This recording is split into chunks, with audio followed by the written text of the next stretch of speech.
So, welcome back. We're going to start into our policy block. First policy up is recommended draft policy 2018-1, allow interregional ASN transfers. I will do the staff introduction, and then I will have the AC come up and present. So, history. This policy started out as ARIN Policy Proposal 250. It became a draft policy on 31st of January 2018. It was presented at our last meeting, ARIN-41. It was recommended for adoption on the 23rd of April 2018. The AC Shepherds are Allison Wood and Chris Tassett. Staff understanding. It adds the ability for staff to transfer ASN, the ability to transfer ASNs between RIRs that share reciprocal, compatible, needs-based policies, much as we have for IPv4. It's a very straightforward change to the inter-RIR transfer section, easy to implement it. Once implemented, we'll be able to approve ASN transfers both in and out of the ARIN region to other RIRs who share similar needs-based policies. At this date, by our assessment, that would include both AP-NIC and RIPE-NCC. In our previous discussion, we noted minimum work was necessary with the exception of RPKI. Today, the RPKI TA now contains all AS numbers. That's a change, making RPKI a non-issue with regard to inter-RIR transfers. However, inter-RIR transfers of AS numbers would greatly complicate any future implementation of a global trust anchor if that were to occur. During the previous assessment, transfers were not fully automated within the registry system, and now they are. So transfers can be done by ARIN Online. That automated processes need to be changed for inter-RIR transfers, which will take 1 or 2 months. Legal assessment, no material legal risk to the policy. Resource impact, minimal impact, implementation within 3 months upon approval by the Board of Trustees. We need to update our documentation and internal procedures. We need to do staff training. We need between 1 or 2 months of engineering work. So at this point, I'll turn it on to the ARIN Advisory Council to give you their presentation. Allison. Thanks, John. Hello, everyone. My name is Allison Wood. I'm on the ARIN Advisory Council, and this is Draft Policy 2018-1. For some of you, this is the second time you've seen this presentation. I presented it in Miami about 6 months ago.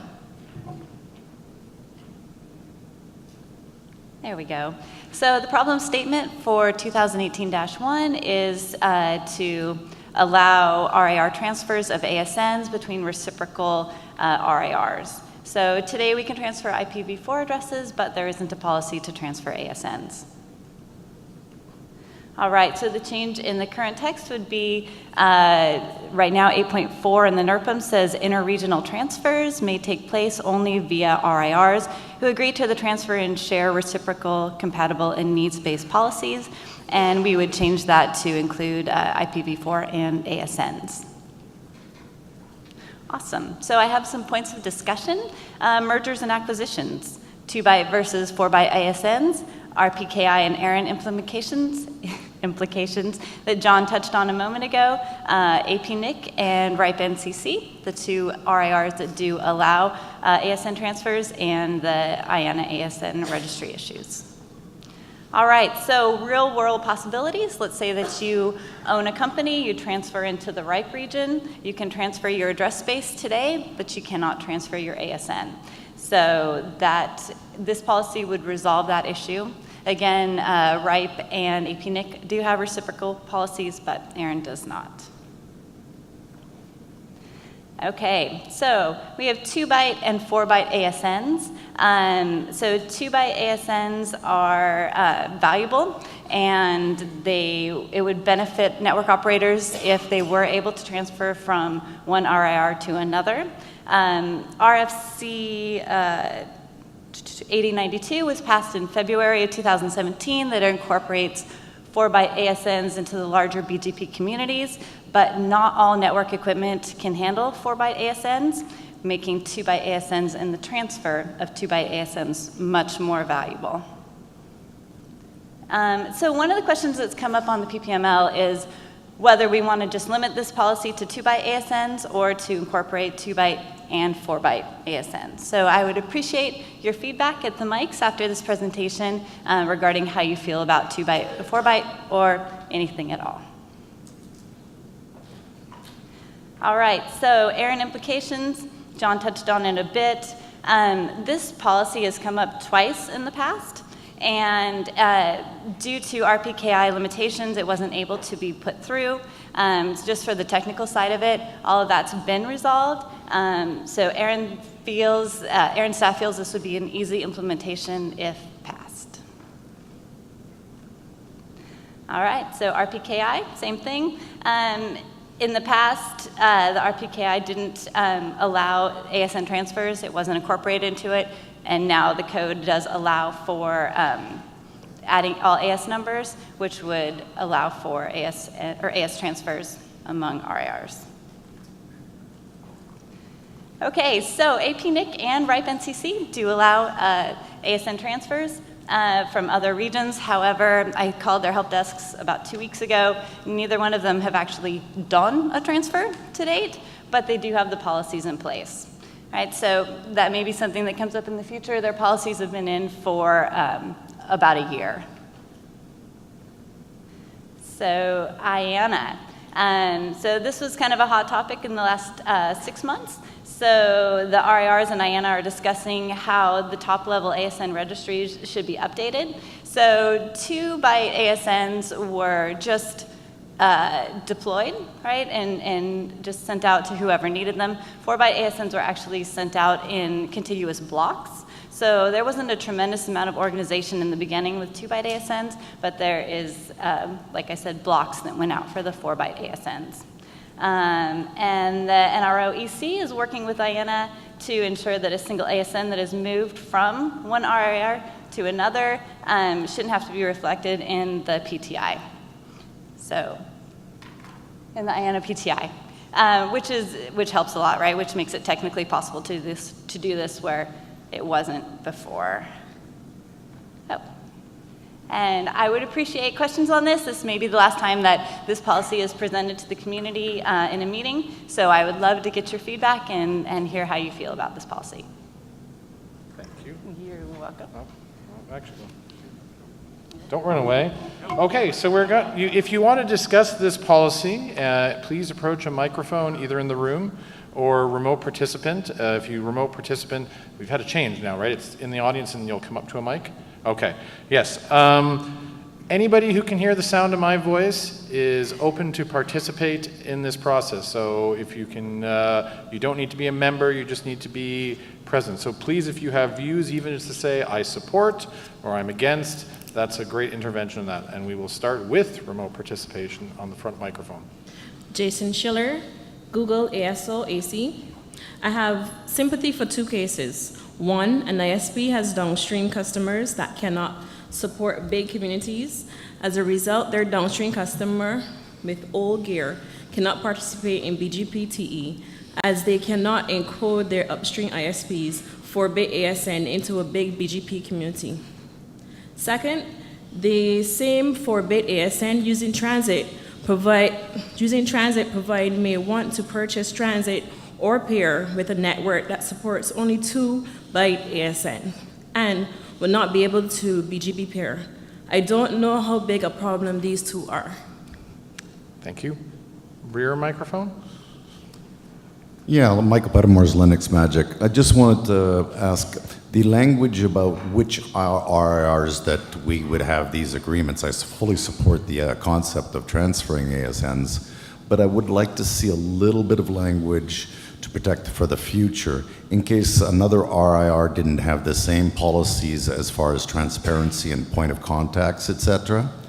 If, for instance, another RIR said nobody had to present public point of contacts, and of course, ARIN says that you do have to, I'd like to make sure that there's some language to ensure that, for the future, that the same policies would apply. Thank you. John, did you want to address that, or? Nope. Oh. Comments received. Front microphone. Doug Montgomery Nist, a comment maybe not so much about the policy, but the underlying systems. So you seem to say that APNIC had never actually exercised AS transfer. That's correct. Is it part of the process when, in particular, or when dealing with these transfer systems, to actually exercise the system? Potentially take a test AS and transfer it around the world? Right. Yes, we do lots of testing. That's the case. Yes, all the staff RIRs have coordination groups that meet regularly through the year when such But you can't test a policy which only has one hand clapping. So you needed another RIR to pass. No, I was talking about the underlying systems. Oh, So- yes, we engage. So you have transferred an ASN, a test ASN. Yeah, we have to whole APNIC. test environments that we coordinate with the other RIRs. There was also the ERX transfers. That was one of our earlier experiences in transferring resources many years ago. So there's been a lot of experience in moving them. Sorry. You regard to the, Are you talking between the systems between the RIRs or just the internal systems? Between the IRRs. yes, we test extensively our transfer processes. Right now, those are used for V4. We haven't done a test of an AS transfer because we've had no policy that enables it. Thank you. Rear microphone. Kevin Bloomberg, The Wire. So this is a recommended draft policy. As such, I support the text as written and would like to see it move forward. The whole 2-byte versus 4-byte, I think, was a great discussion for when it was in draft. It was a great discussion for earlier. I would have preferred it one way, but I am very happy with moving it forward the way it is. Okay. My question was back to the RPKI that John, one of the slides you brought up, or you mentioned that this is now a non-issue because of 0-0. In the current form, easy peasy, no problem. And then you mentioned that, but when we go to global trust, if we go to global trust, whatever it may be, then it becomes a problem again. Now, my question is solely, is it a problem for then things moving forward, or does it become a problem for the things that have been? So the challenge is that when you have a global trust anchor and resources move between RIR, there will be additional coordination necessary to affect future changes, so just future. And that will apply, by the way, even if we don't pass this policy, IPv4 moves will require one more level of coordination in a global trust anchor environment. So passing this policy today means that we move the burden of work forward, that when that change is done, you're going to have to deal with it, you'll have to bring to the community, but it's not going to impact anything today with this. So that's fine, thank you. Yeah, this notes that the global trust anchor will have a work base required to implement due to IPv4 inter-RIR transfers. Now it will have a work base required to implement due to the presence of both IPv4 and ASN transfers. To enable either of those to occur once you do a global trust anchor, you've got additional coordination and processes that will need to be done. Thank you. Thank you. Microphones are still open. This is going to be one of your last opportunities to potentially discuss this. If you have a view, please approach, because once I start seeing it diminishing, we'll start having a last call for microphones. Front microphone. Thank you very much. Chris Tassett, Tassett Law, Vancouver Internet Exchange, and ARIN-AC. I support this policy and would like to see it passed expeditiously. With regards to the comment that was made about ensuring reciprocity of how information is entered in the database, in my view, that's a different issue. It's a broader issue because it relates to all transfers between or among RIRs. And so I don't think we should hold this policy up for that, even if somebody would like to propose a different policy to deal with that issue on a standalone basis. I also have some reservations about that sort of policy because I think it gets to one RIR trying to control how another one implements its own policies, and I have some reservations. But in any case, I think it's out of scope for this. So thank you. But thank you for the feedback. Okay, we'll go to rear microphone. Mike Burns from IP Trading. I authored this proposal because we have been contacted by people looking to transfer ASNs into regionally. And I know the last time this came up at the ARIN meeting, none of those interregional ASN transfers had actually been processed. And I still don't know if any have, but we have one deal for an ASN going from RIPE to APNIC that is signed and should be completed within a couple of weeks. We have another one behind that, so I don't think this is going to be a big volume operation, but the need exists. But you are, I assume, then in support still? I'm sorry, I'm still in support. Yes, thank you. For your microphone, oh, sorry. I apologize. Thank you, Kathy. I did not even know there was a microphone over there. I will now turn to the side microphone. Thank you. Austin Merkman, QCent Technologies. I support the policy as written. Thank you very much. My apologies. Now back to the rear microphone. Daniel Dend, QA2. Not currently taking a position on the policy, but wanting to make sure that the conversation includes sufficient discussion around how RPKI and kill switches become a concern potentially. And I understand once we're adding another layer of complexity here with inter-region changes, that could actually become a more complicated conversation. Are you asking specifically with respect to RPKI as it's implemented today, or you respect to the additional work this means if we have a single trust anchor with RPKI? Yeah, what direction does it put us in on the path we're taking? This doesn't, it's possible to split this with RPKI, not a problem. RPKI single trust anchor has, we have to first have consensus among all the RIRs that that's desirable, and that needs to be discussed in every region, and then there would need to be momentum for that. We have not yet historically had consensus from all the regions that a single trust anchor is a priority item. Thank you. Thank you. I appear to have run out of speakers, so if you wish to speak on this topic, please start making a motion. Otherwise, this is last call, and we will close the microphones. Last call for comments. If you're remote, please start typing. Is anyone typing there in our remote? No. All right, last call, going once, twice. The microphones are closed. Let's thank Allison for the presentation. Thank you.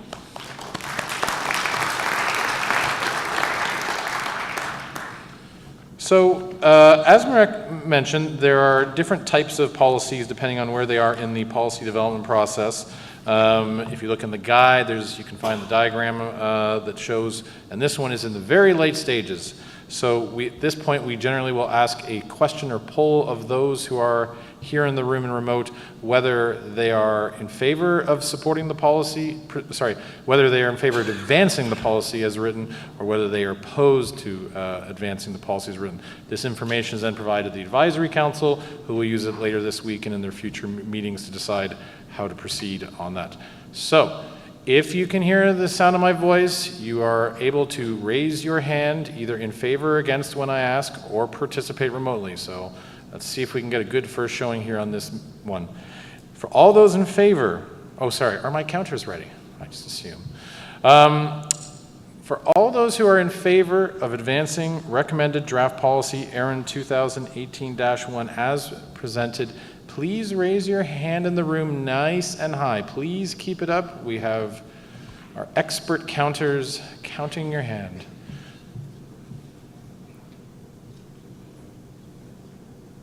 And if you are online, please indicate.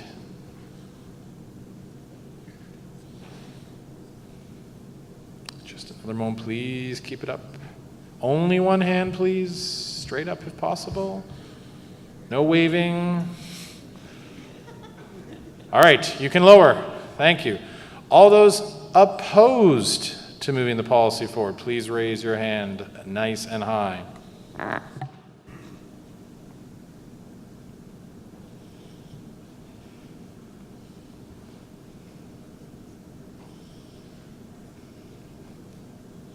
Thank you. We'll just need a moment while the results are tallied.